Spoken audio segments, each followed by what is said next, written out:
The Hawks coming off their worst loss of the season, a 22-point drubbing at San Antonio 2 nights earlier. In Detroit, where Josh Smith would flirt with a triple-double before the night was over. Second quarter, Willie Green looking for Marvin Williams for the three. Atlanta red hot from outside the arc. Williams, 22 points, 8 rebounds in the game. Now off the inbound, Austin Day to Greg Monroe. The layup, and he's fouled. He made the free throw just before the halftime buzzer. 46-35 Detroit at the half. The Pistons, feeling good right now. Joe Johnson, high arcing three for the visitors. Cuts that lead down to 5. Jeff T looking for Johnson again. I mentioned Atlanta, hot from the arc, and they stayed that way. Now, more from Atlanta. Bad news here. Jeff T, watch this. Hits the floater, but when he comes down, he lands awkwardly on Greg Monroe's foot, injuring his ankle. Teague had to leave the game and did not return. Just 2 points in 21 minutes for Jeff Teague.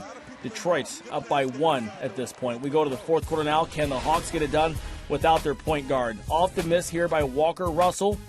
Jason Maxiell grabs the rebound. Look at that.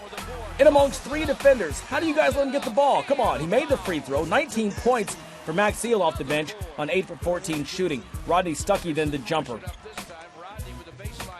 He had 14 points, 6-point lead for Detroit, but Atlanta, 10 for 16 from three-point range. Marvin Williams steps up again, and he drains one. Cuts that lead down to 3. Atlanta was down 6 with 40 seconds to go, but the Pistons turn over here, and the Hawks have new life. 7 seconds left. Joe Johnson, the step back 3, and he drains it with 1.9 on the clock. One more look at this. Look at Joe Johnson. Money in Motown, but the Pistons weren't done. 1.9 left. Damian Wilkins inbounds to Brandon Knight. Knight for the win! Not even close. And we go to overtime, and that spelled doom for the Pistons because Atlanta going on a 20-4 run at the end of that fourth quarter and into overtime. More from Joe Johnson. He had 30 points in the game, 28 of them coming after halftime. Drains a jumper there for the 4-point lead, and then Josh Smith, I mentioned him at the top, near triple-double, 19 points, 11 rebounds, and 8 assists.